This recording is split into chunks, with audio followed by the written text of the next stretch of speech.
Shooting it raw? Yes. Shooting it raw. And you told me earlier that it explains why you have such a thick Peruvian accent.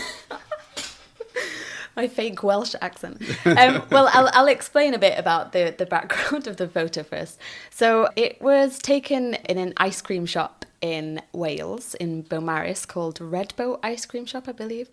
So we were there visiting Wales. We pre-COVID, we would go there every single summer and spend our summers there.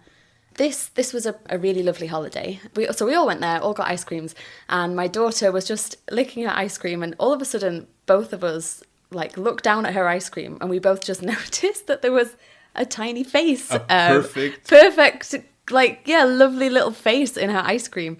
It just looks so kind of so perfect placed. It looks so placed. But when we both just our eyes just. With you, man. She was so messing with you. She dug in there. We're going to be talking about this for years. But so our eyes just we both just kind of open mouthed, just looked at each other like, oh my God, there's a face.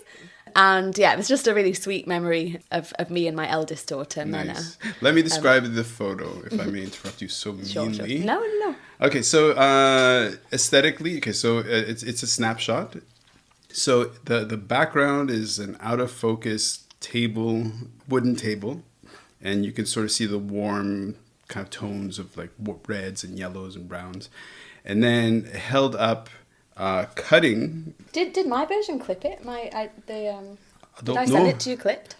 Maybe that's what I've got right there. Oh, I will send you the real one then. Okay, so not clipped. It's fine. And a hand. Oh, there we go. Yeah, that would work much better. So a hand is holding up the ice cream. So it's a beautifully. Oh, so I see it. It's more of a table or a desk, and sure enough, it's this perfect little smiley face with, I guess, chocolate chips for eyes and a little, what's it called? A little fleck of chocolate making the mouth. And it's not just of course we see faces wherever we go. Mm-hmm. And we, as a human thing, we can't help but see that face. And the mouth is this perfect cartoon mouth. It's like, boink, I'm a little baby. It's just I could totally see why I'd be like, hey, this is so... It just looks so placed, but it really, really wasn't. It was really an accident. How old was your daughter at the time? I think this was 2 summers ago, so she would have been 8. 8. Mm-hmm. Old enough to with you. Old enough, yeah. I know, maybe, yeah. Just she's going to listen to this and be like, oh, okay, I'll bleep that out. But she'll be like, this is totally going to... She's going to be talking about this in a few years. Pranking me from an early age. Awesome. She'll be like, 2 years from now, Mammy's going to be sat on a podcast, not realizing she's making a fool of herself. All right, sucker. No, it's great. It's very sweet. Clearly, the question is, well, why this? Why? I mean, beyond the emotional reaction, as a decision, why decide to go with that?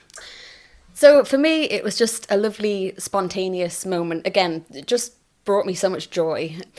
But also, for me, this kind of symbolises our trips back to Wales.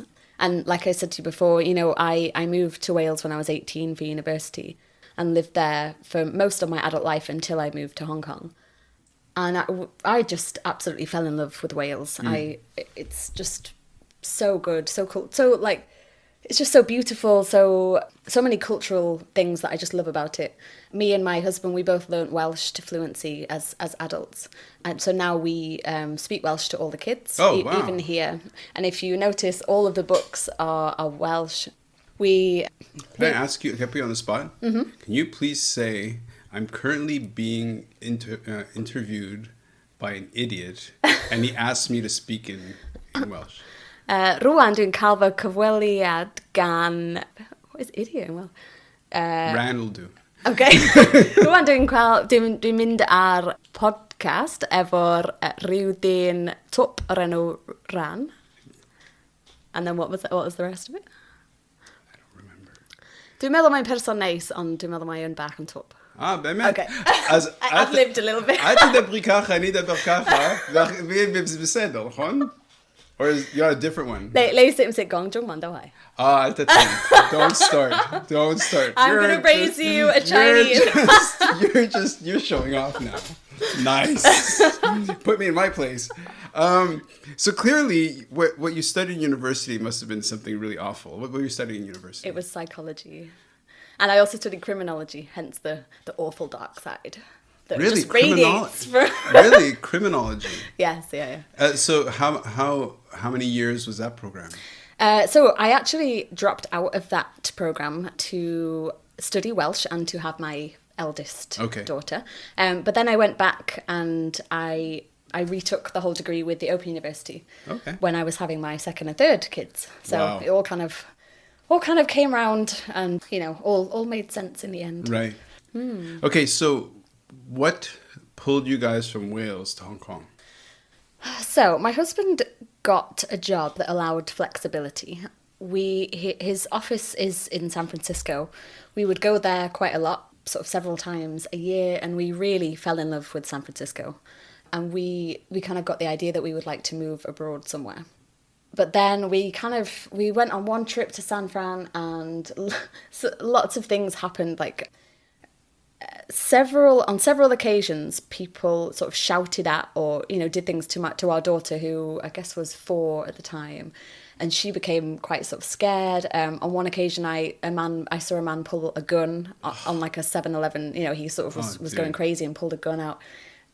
And lots of things like that. And we went to look round. My husband's family are on his father's side are from Hong Kong, so he always had a passion for Cantonese anyway. So we decided that we would look around some Cantonese immersion schools there. But we just weren't really very impressed. So then we thought, okay, if we could move anywhere, then where, you know, if San Fran is sort of a no-go. So then we decided on Hong Kong. Nice. We'd been here twice before and had a really nice time. So yeah, so that was when we moved here 6 years ago. How long did that process of deciding take?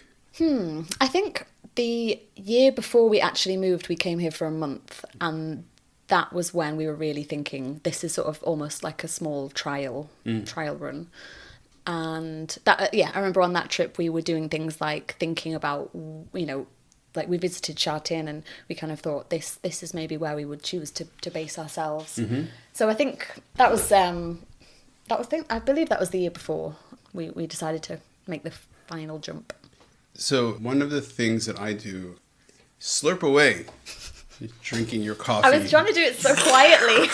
It's totally fine. Listen, it's totally fine. It's totally fine. People have to listen to my voice, so it's totally fine. So before we came, so one of the things I do in my job is we do a lot of things like strategic planning sessions for organizations to help them. It's very corporate-y stuff. Okay. Little did I know, my wife and I were in Montreal. It's February. In 2003. In Montreal in February, it's like minus 20 or minus 30 degrees outside. It's like full on awful. The jobs in Montreal weren't great. It's a great city, but not... Go for it. It's okay. What you can't see is she's drinking it through her nose. Okay, and so we did a strategic planning session for ourselves as a couple. And it sounds kind of weird to put it that way, but we just said, where are we now? Where would we like to be, and how do we make that happen? And that process took about 2 weeks of research, but that decision, you know, so you kind of make that decision, okay, we're going to do this. And then, so once you decide, okay, we're going to move to Hong Kong, how long did it take for you guys to realize that, to actually... I'm trying to think now. I believe that the pregnancy threw a bit of a spanner in the works, because like I say, we moved here when Erin was 3 months old. We moved here just before my birthday and just before Christmas. So in many ways, it really wasn't a great time to move. I'm trying to remember. I have such terrible memory. I'm trying to remember why we sort of decided to make that the... Oh, now I know why.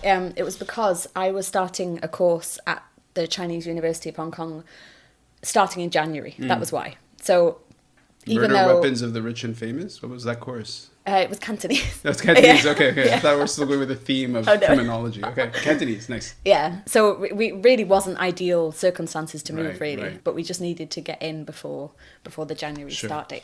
Sure. Okay. Let's talk about the photography then. So were you doing photography back then? Like, how does photography interweave into your life? So I've always, had a camera in my hands, be it, a proper DSLR or just my phone. I'm always kind of taking pictures, and I don't know. I always kind of felt like, so the last picture is kind of, it kind of explains this a little bit better, but I was just always the one at events and stuff who would always take pictures. But then when COVID happened, I really felt like I wanted to sort of really think about what I actually wanted to do with my life. And, like every other English person in Hong Kong, I teach because it's I mean, I love kids. I love my students. I have to say that in case they're listening. But I love the kids, but it's not where my kind of full passion is. And so I just kind of thought, how can I really sort of do something that I really love. I also started doing stand-up comedy, which again was kind of a bit of a crazy thing that I was always very scared of doing. But I totally respect you for that. I mean, you should see me perform and then decide whether you respect me. Just going up there. No, but well, yeah, it's a terrifying thing. But then, in some ways, it's quite liberating. That was my biggest fear, like Right. putting myself out there to be judged by people and have people not like me. That We'll that just was stare my at you blankly. Like, yeah, you like suck. yeah, and then maybe judging my personality. That was my absolute biggest fear. And so in some ways it's quite freeing to just get up there and just do it and say, well, now I've done it, so there's nothing else to worry about. How is that not inspiring? I mean, I love that. I love, I've had different people I talk to and stuff, and I think it's just the day, their life goes in that kind of way, and then you just like, yeah, but I want to give it a shot. Yeah. And then so what was the lever that made you actually write down the jokes and I don't know if you wrote them, but finally, what was the thing that kind of pushed you? So the thing, or should I say, the person who pushed me was my friend. She had just started running a new open mic. Oh. And I had, I'd been sort of saying, oh, I want to try it for a while. And she was the one who pushed me. And she said, I've signed you up for next week. You need to just do it. And so I remember I spent every single night writing and perfecting and trying to sort of memorize everything, because there's nothing like a really scary deadline to kind of kickstart you into. Sure. I'm a big procrastinator, and I need those deadlines to get me to do things. Oh wow! Wow, it's great. That's great. And But for the photography, sorry. So that was just really trying to evaluate what brings joy to my life and how I can make a career out of it.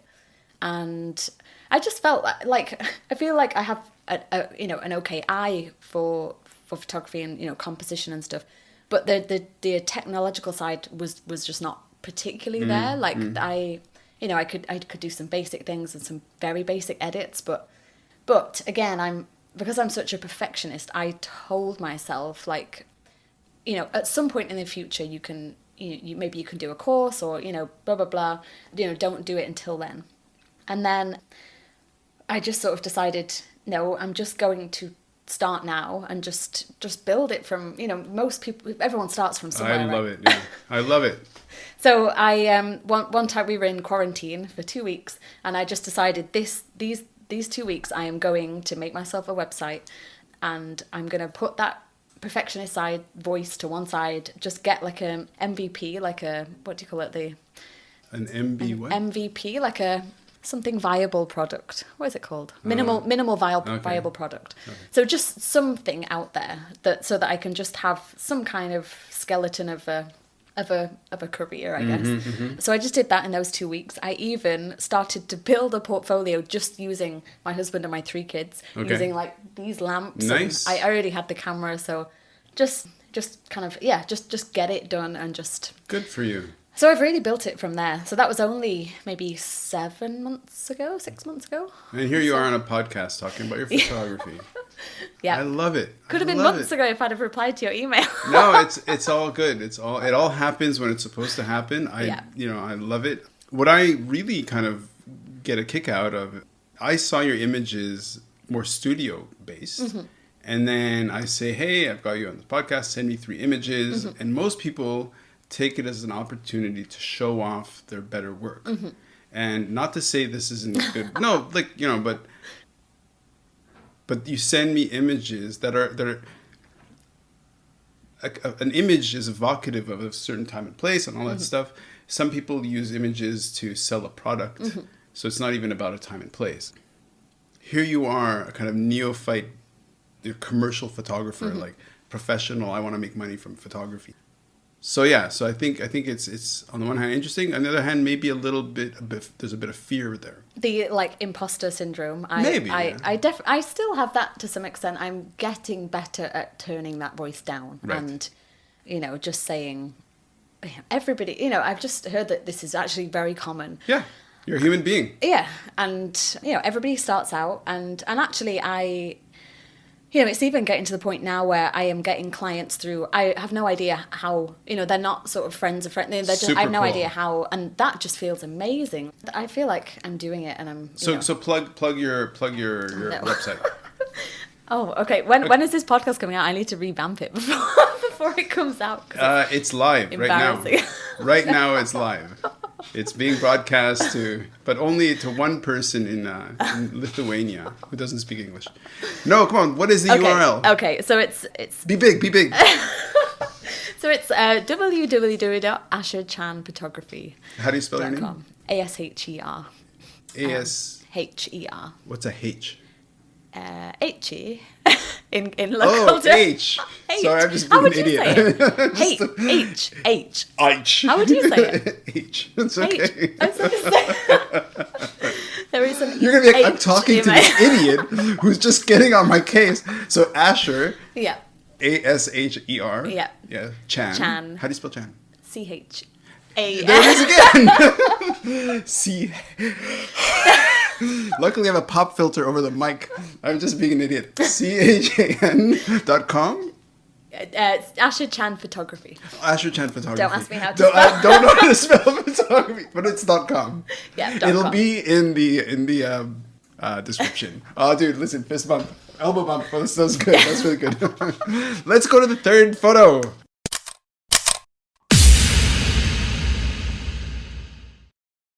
So, is life really a gift? Really? Can you make every second count? That's the whole point of the podcast.